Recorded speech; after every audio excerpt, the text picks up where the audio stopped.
예, 처음으로 부모님과 떨어져서 기숙사 생활을 하는 고등학교에 진학한 딸이 있습니다. 자, 그런데 이 딸이 지난달 스스로 목숨을 끊었는데요. 그 이유가 너무너무 기막히고 억울하다시면서 부모님께서 저희한테 제보를 해오셨습니다. 안 죽어도 될 애가 죽었다. 이건 살인이다. 울분을 토하셨는데요. 자, 먼저 좀 얘기를 시작해 보죠. 네, 우선 처음부터 좀 살펴보겠습니다. 이 부모님에 따르면요, 딸이 중학교 때부터 구체적으로 앞으로의 진로도 결정을 하고 나중에 유학 생각까지 하고 올해 경북 영주에 있는 한 사립 특성화고에 입학을 했다고 합니다. 기숙사 생활을 하는 곳이어서 처음으로 이제 부모님과 떨어져서 지내게 됐는데요. 적응력이 좋고 성격이 밝은 딸이 2주에 한 번씩 집에 오면 그래도 괜찮을 것 같아 이렇게 부모님께 말씀을 드렸다고 합니다. 그리고 실제로 5월 말까지는 잘 지내는 것처럼 보였다고 합니다. 그런데 문제는 6월 중순이었습니다. 집에 온 딸의 어깨에 상처가 있는 거예요. 그래서 이거 무슨 상처냐, 어쩌다가 이렇게 됐냐? 부모님이 물어보니까 배구를 하다가 다친 거라고 딸이 이야기를 합니다. 근데 배구를 하다가 왜 이런 곳을 다치지 싶었대요, 부모님이. 그래도 일단은 그렇게 넘어갔는데 얼마 후에 딸에게 전화가 왔습니다. 그리고는 엄마 사실은 이라면서 충격적인 내용을 털어놓는데요. 부모님이 걱정할까 봐 그동안 말하지 않았던 건데 이날 결국 학폭 신고도 했다고 합니다. 자, 기숙사 학교에서 잘 지내고 있는 줄 알았던 딸, 그 어깨 상처에 대해서 이런 얘기를 했다는 겁니다. 체크포인트 짚어보죠. 예, 담배빵, 시체말로 담배빵. 자, 제보해 주신 어머님 얘기 직접 들어보시죠. 애가 2주에 한 번씩 집에 왔을 때 어깨에 상처가 있더라고요. 어깨가 왜 그래 했을 때 이제 그때는 애가 그냥 다쳤어. 배구하면서 다쳤어. 이렇게만 이야기를 했었는데 6월 30일 날 학폭위 신고를 하고 나서 이제 엄마 이런 일이 있었어. 그 자국이 담배빵의 자국이었다. 분리 조치가 제대로 되지가 않았어요. 계속 동선이 겹치고 심지어 이제 점심밥을 먹어야 되는 경우도 너는 나중에 먹어라. 저희 애 보고 나중에 먹어라. 팔을 동동 구르면서 억울해하더라고요. 학교에서 2차, 3차 선생님들이 가해를 하니까 애가 울면서 엄마 나는 피해자인데 왜 내가 이런 걸 당해야 돼. 엄마 난 피해자 아니야. 내가 가해자야. 왜 내가 이렇게 억울해야 되지. 나 왜 이렇게 억울하냐고. 일단 어깨에 난 그 상처 얘기부터 좀 해봐야 될 것 같은데 앞서 잠깐 사진을 보셨지만 제가 구체적으로 묘사하지는 않겠습니다만 담뱃불로 맨 살을 이렇게 지지죠. 그런데 앞서 보신 그 사진은 그냥 살짝 스쳐 지나간 게 아니라 말 그대로 교수님 지진 겁니다. 네, 저도 사진을 보고 생각했던 거랑 좀 너무 심해서 진짜 깜짝 놀랐습니다. 이런 걸 보고 엄마 마음은 정말 얼마나 무너질까요? 예, 어머니에 따르면 학폭 사진을 알게 되기 전에 딸이 뭐라고 얘기를 했냐면 엄마 한 2개월 정도 학교에서 날 따라다니는 남자애가 있어 이런 얘기를 했대요. 어머니께서 좀 기분이 이상해서 너 그 담배빵 했다는 애가 그때 말한 그 남자애니? 라고 물어보셨답니다. 그랬더니 응 맞아 라고 얘기를 하셨대요. 그리고 어머니께서는 이 딸이 엄마 학교에서 연락이 갈 거야 라고 얘기를 했다고 합니다. 그런데 기다렸지만 학교에서는 이제 연락이 안 왔대요. 그러니까 못 받으신 것 같습니다. 그래서 직접 학교로 연락을 했더니 이제 조치종을 설명해 주면서 경찰서에 신고를 해라 이렇게 얘기를 하셔서 가해 남학생을 상해로 고소를 했습니다. 그리고 이때까지만 해도 어머니께서는 이렇게 담배를 이렇게 지진 거 요거 이제 하나라고 생각했어요. 우리가 보기엔 그것도 심각하지만 네. 어머니께서는 그거 하나다라고 생각을 하고 학폭심의위원회가 열린다고 해서 학교를 갔더니 딸이 입은 피해 내용이 이 정도가 아니고 너무 심각한 걸 아신 거예요. 사실은 이렇게 학폭심의위원회가 열리기 전에는 참석 통지서가 집으로 와야 된답니다. 그런데 오지를 않았다고 합니다.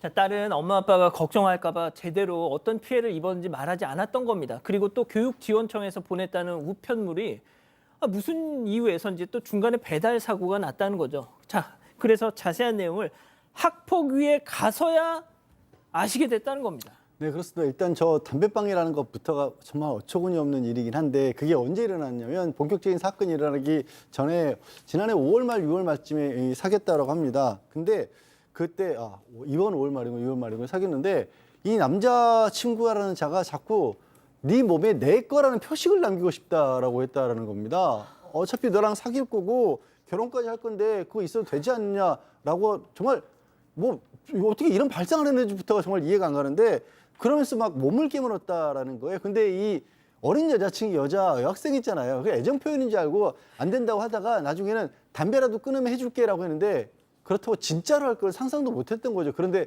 저런 짓을 했던 것이고 저 남자친구란 자가 학교에서 자꾸 문제를 일으켜서 기숙사에서 쫓겨나서 모텔에서 지내고 있었대요. 그런데 그 모텔로 그 외박이나 외출 사유서 하고 나서 그 모텔로 자꾸 오라 그랬답니다. 오라 그러면서 한다는 얘기가 문자 같은 걸로 뭐 그냥 자주면 안 되겠냐, 내가 하고 싶었던 일이다, 뭐 가기 전에 좀 하자, 이거 좀 어떤 성적인 관계를 요구하는 거잖아요, 누가 봐도. 근데 딸이 외출 외박을 원하지 않았대요. 그랬더니 네가 잘못하니까 네가 사과를 해야 된다고 또 그렇게 얘기를 하는 겁니다. 이게 네, 하여튼 그런 상황이었고 그거에 그거하지 않으니까 결국 그 가해 남학생이 딸이 자신과 어떤 성적인 파트너 관계라든가 자기를 만나가면서도 다른 남자를 또 만난다든가 이런 식의 헛소문을 또 퍼뜨렸다고 합니다. 자, 이 녀석은 기숙사에서 쫓겨났습니다. 그래서 어쩔 수 없이 학교 근처 모텔에서 살았어요. 그런데 모텔로 자꾸 이 피해 여학생을 야, 와, 나랑 같이 있어 유인했다는 겁니다. 거절했습니다. 그러자 이 여학생에 대한 이상한 소문을 퍼뜨렸다는 주장입니다. 자, 박 변호사님. 예. 이 가해 남학생도 학교 측에 뭔가 이런 조목조목 해명을 했던 모양이에요. 학폭위가 열렸고요. 본인이 해명을 했습니다. 담배방 그 얘기는 피해자죠. 피해자가 내려줬기 때문에 그냥 한 것이다라고 자연스럽게 한 것이다. 괜찮다고 해서 했다. 이런 식으로 변명을 했고요. 가장 중요한 게 이제 모텔 얘기입니다. 모텔에서 지금 자고 가라 뭐 이런 얘기를 했다는데 학폭위원들이 질문을 했어요. 한 번 자주면 안 되냐 무슨 내용이 하니까 그냥 진짜 잠을 자는 거라고 답변을 했다고 합니다. 또 가기 전에 하고 싶은데 이건 뭐냐니까 다른 게 아니고 성적인 내용이 아니고 정말로 놀고 싶다 뭐 이런 뜻이라고 주장을 했습니다. 그거 말고 또 성적 소문 퍼뜨린 거 있지 않습니까? 예. 그건 자기가 한 적이 있고 친구가 했다라고 부인을 한 상황이고 그렇지만 학폭위에서는 이 가해자 말을 다 인정하지 않고요. 담배방 같은 경우는 강제성을 인정하고요.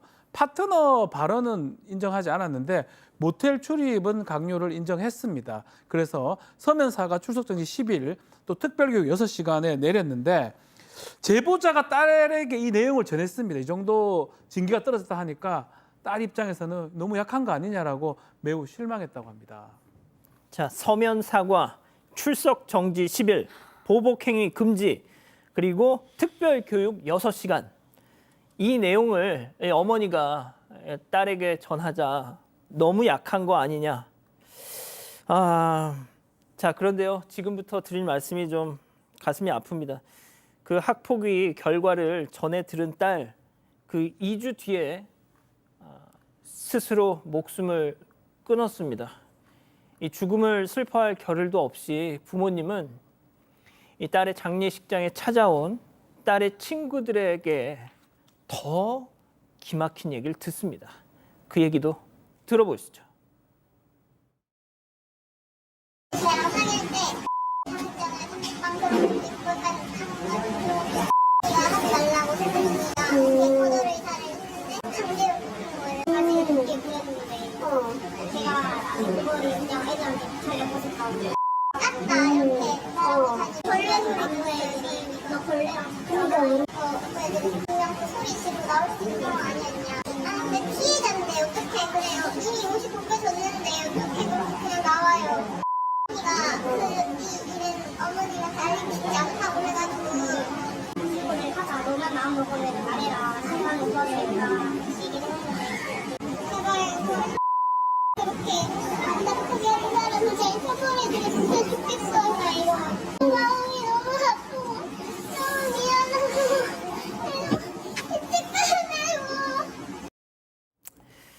자, 교수님 일단 이 친구 딸 친구들의 주장이라고 전제를 해두죠. 네, 그렇습니다. 네, 주장이죠. 근데 이제 어머니께서는 딸의 장례식장에서 안 그래도 마음이 얼마나 무너지시겠어요. 근데 너무나 충격적인 얘기를 또 들으신 겁니다. 지금 들으신 내용처럼 그 가해 남학생으로부터 딸이 담배방을 넘어서서 이제 성폭행까지 당했다라는 내용이에요. 근데 그거를 또 가해 남학생이 이 여학생한테는 만날 때는 뭐 사랑한다, 보고 싶다 이렇게 가스라이팅을 해놓고 자기 친구들, 남자 친구들한테 가서는 너무 이상한 얘기를 걔가 뭐 먼저 원했다, 먼저 옷을 벗었다, 뭐 막 이런 식으로 너무 나쁘게 얘기를 한 거예요. 그러니까 그 남자친구의 또 남자친구들이 그런 식으로 얘기를 하고 다닌 겁니다. 그런데 이 여학생은 부모님한테는 이 얘기를 너무 하고 싶어도 못한 거예요. 그리고 예. 친한 친구들한테만 한 거죠. 이 나이 때 친구들이 사실은 부모님한테는 잘 못하죠. 친구들한테만 얘기를 한 겁니다. 어머니께서 이거를 아시고 더더구나 이제 분통이 터지시는 거는 학교나 교육청에서도 이 폭력을 알았을 때 친구들을 좀 불러서 자세히 알았다거나 아니면은 이 폭력 사실에 대해서 구체적으로만 진술하게 했어도 알 수 있는 사실 아니냐라고 하셨습니다. 양 변호사님. 그러니까 뭐 저희가 항상 뭐 학교나 이런 학폭 문제가 생기면 교육청의 어떤 대응에 대해서 많은 좀 지적을 하는데 물론 교육 현장에서 학교나 교육청이 할 수 있는 일이 제한적인 부분이 제한적이라는 것도 뭐 압니다만 그래도 조금 더 들여다봤더라면 아까 봤던 것처럼 어떻게 그 학생이 그냥 자고 가라고 그랬다고 이런 걸 어떻게 믿어요? 그럼 고등학교 남학생인데. 그래서 피해 학부모 측은 조사도 제대로 안 하고 학교에서 이걸 축소하고 은폐하려고만 급급했다. 이렇게 지금 분통을 터뜨리고 계신 거예요. 교육지원청에서조차도 제대로 역할을 못했다라는 거고 그러다 보니까 무슨 일이 생겼냐면 처음에는 이 피해 여학생의 얘기를 들어주다가 나중에는 그냥 가해 남학생을 그냥 풀어줬다라는 거예요. 그러니까 분리조치조차 제대로 안 돼가지고 밥 먹을 때마다 눈이 마주친 같은 공간에서 밥을 먹었고 그게 불편하다고 선생님한테 얘기했더니 그럼 네가 밥을 늦게 먹어라 이렇게 학교에서 대응을 했다라고 학생들은 지금 그렇게 주장하고 있거든요. 거기다가 이 가해 남학생이 계속해서 뭐 성적인 소문들을 퍼뜨리니까 따돌림까지 당하게 됐답니다. 결국에도 학교도 학교에서 이 피해 학생 편을 들어주지 않고 오히려 뭐 반항하라고 하면서 배구부 선수도 못하게 하고 학생의 활동을 정지시켰다라는 거예요. 이게 피해자를 정말 몰아넣은 거예요, 죽음으로. 자, 피해 학부모님, 피해 학생의 부모님은 저렇게 1인 시위까지 최근에 하셨다고 합니다.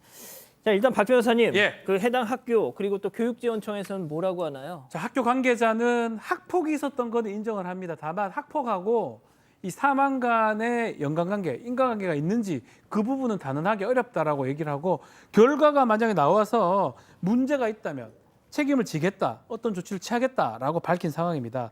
지금 그 학부모가 가해 남학생 상해 고소를 했는데 상해 부분은 기소가 됐고요.